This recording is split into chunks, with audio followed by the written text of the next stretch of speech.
Okay, it's time for another book review. I'm back at it, and hopefully I'll get some more content up and get the channel current again quickly. Today's book is Project Artichoke by David M. Silvey. And just a quick word about my surroundings here. I actually have a little storefront in the little town that I'm in where I do a lot of my editing work for my day job, and this is kind of my home away from home for doing projects and things that I have to film for my day job. So, and then I've got this happy little area where I can sit and lounge, and with against the backdrop of my late father-in-law. I inherited this from him. This is The Alchemist's Experiment Takes Fire, and I love this. I love this picture. So, working in the chemistry trade, I thought this was fitting. And he is a retired. He retired as a pharmacist. So anyway, so that just to give you a little word about my surroundings here. So sometime I'll have to do a proper video tour when I've got everything looking nice and camera worthy. But back to Project Artichoke. So Project Artichoke, this is a relatively quick read by David M. Silvey, and this was originally published in 2010. I believe 2010. Yes, 2010. And I believe it was finished by his family, because it says here on the back that he actually passed away December 1st of 2009 before this book was published. So they went ahead and finished the publishing on this. This is a fascinating book. This actually dovetails with the book I just reviewed, The Road Out of Hell, the story of Sanford Clark and Gordon Stewart Northcott. And I'll explain as I go along here. As I was reading The Road Out of Hell, that made me think of this book, and hence here we are with a review. This is one I'd kind of forgotten about. It's a little disjointed at places, but overall a good read about CIA mind control and all that. And the subtitle of this is Zodiac was cover for silencing witnesses from the RFK assassination, which is a fascinating and bold claim.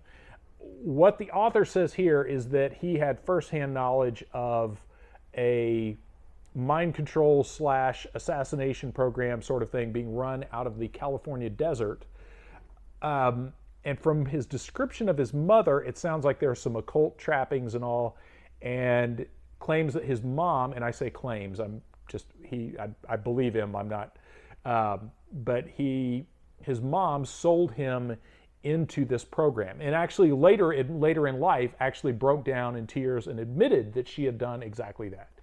Sold him over to this program where he was ritually abused, is the only way to describe it, by what he quotes from a lot of CIA documents, declassified documents about the Artichoke program and things like that, about the way these safe houses would be run. And he believes that is in fact where he spent the bulk of his childhood, was in one of these safe houses basically being programmed. And really interesting story. And the thing that jumped out at me after reading Road Out of Hell was this takes place in an area north of where the Wineville chicken coop murders took place, in what's now like Loma Vista or Riverside kind of area of California, which is kind of a suburb of a little more distant suburb of Los Angeles. And back in that era, when the Wineville murders happened, that was all very much rural, very isolated area. And I found it interesting that what he's describing in Project Artichoke is very similar to the Wineville murders, where a chicken ranch was used as a cover for serial killers and ritual abuse and that sort of thing. And like Road Out of Hell describes, using like a chicken coop is basically a prison cell for children. So very interesting stuff in here, and a lot of the documents he quotes from are very fascinating to read, and their place within all the mind control literature. One thing that's always a little frustrating when you're reading direct accounts from survivors is you have to understand these are people who had their perceptions manipulated. And I'm not saying I discount any of what he's saying. I'm just saying that's an important detail to remember, because you have to remember these are people who had their worldview and their perceptions manipulated through the use of psychotropic drugs and hypnosis and all kinds of things. So there's times where you have to keep that in context and remember that there's a few accounts I've heard of, like Kathleen Sullivan in Unshackled mentions having seen a spaceship that she believed was told was used for faking abductions. So there's things like that that could go either way, how she saw it and how it's interpreted and things like that. So the early part of the book is really heartbreaking in just his accounts of his abuse at the hands of his mother and being sold into this program and the abuse he was inflicted there. And that's one of the things I wanted to bring up for this audience, is some of the information about the safe houses and the way these worked and their possible relationship to the occult, I think is a real important detail that he covers here. But he mentions, and again, this is when I remember this passage when I was reading The Road Out of Hell, and I was like, holy cow, that's an interesting thing. He's talking about one of his mom's friends that they went to go see on this chicken ranch to go buy eggs. And he says, the area of the chicken ranch he's referring to, I believe is the Santa Rita Farms area, kind of southeast of San Francisco, the San Francisco area. So he says, Ike Feldman had a chicken ranch near the border of Alvarado and Fremont, just off Highway 17 on Fremont Boulevard. One day we stopped there to buy eggs. We drove into the dirt drowsy past barns and stopped. My mother told me and my brother to stay in the car. As my mother walked to the house, a young kid my age ran to the car from one of the barns. He said his name was Jimmy and that his father brought him here and left. He started to cry and said they kill people here. Jimmy wanted to come with us and I let him in the car. Minutes later, my mom came back to the car and saw Jimmy. I tried to tell her what he had said, but she dragged him out of the car and we left Jimmy crying. She pulled over just past the fruit stand and she whipped my ass. I didn't want to cry out of defiance, but her knuckles were bony and caused incredible pain on my face, head, and back.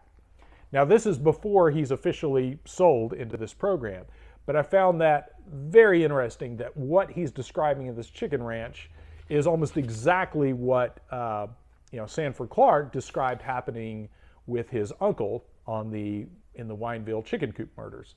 So I find that really interesting. And then later on, he's taken out again to a similar farmhouse out in the countryside there. And this is where it gets really bizarre, where, again, bizarre if you're unfamiliar with this sort of literature, where he's taken to this and very obviously sold. He understands that he has been sold. And an interesting detail that you see in a lot of these survivor accounts of the victims who've lived through this talk about the perpetrators of this violence upon them. Will tell them, your parents don't want you. They sold you. Whether or not that's true is another matter, but that's what they tell them, that you've been sold to us. We own you now, and your parents don't want you. So you have nowhere to go. So it's us or nothing. And I find that it's an interesting trend. That's exactly what Sanford Clark was told, that you're unwanted. So the fact that we want you is a bonus.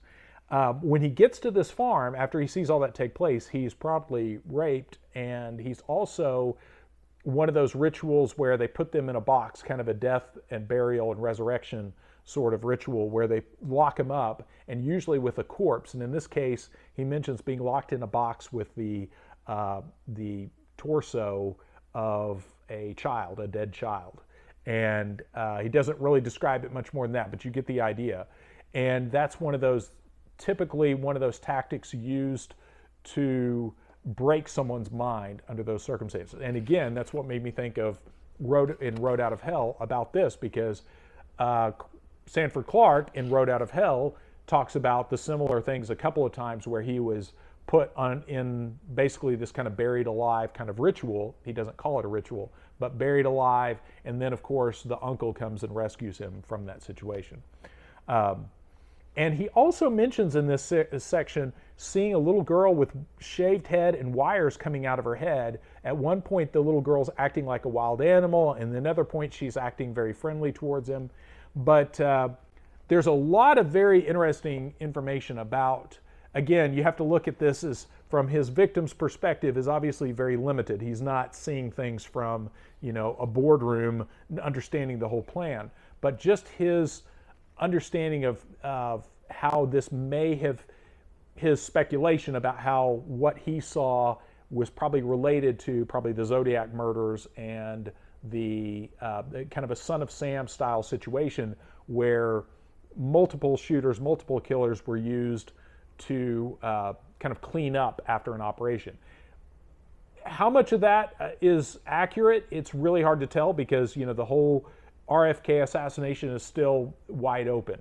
But very interesting take on this, and there's no denying his information about the Artichoke program and his personal accounts, I think, are rock solid. Again, my only thing there is just how that fits into the other stuff.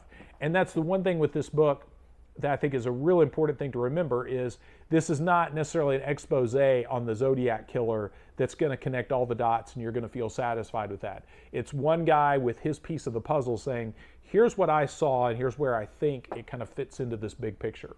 So overall, I think it's a very good book, very valuable to that kind of mind control, CIA and ritual abuse work.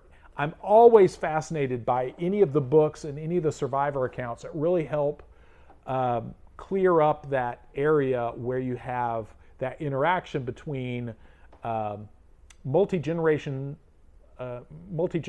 occult families and intelligence agencies. That's one of those areas that seems to really be cloaked in secrecy. It's really hard to find good accounts of that and good explanations of how all of that works. Because it does seem as though right around probably 30s and 40s, there seems to have been an effort to really tap into these occult families that up until that time, everybody hadn't really known what to make of them. And you see that being used and exploited by intelligence agencies around, again, 30s and 40s, growing into the modern CIA and NSA and all those agencies. So that part, again, there's so little about that, that any kind of information like this, I think, is valuable. So anyway, I'm going to stop there. This is Project Artichoke by David M. Silvey. And again, the intent of this is he's discussing what he believes is his possible exposure to parts of the Zodiac murders and their possible use as a way to kind of clean up after the RFK assassination. So anyway, very interesting book, and I'm curious, this is one of those that's a little bit more obscure. It's not hard to get, at least not as of when I recently checked, but very, very interesting kind of obscure work about some of those programs, and again, very valuable victim account from that. So I will leave it at that.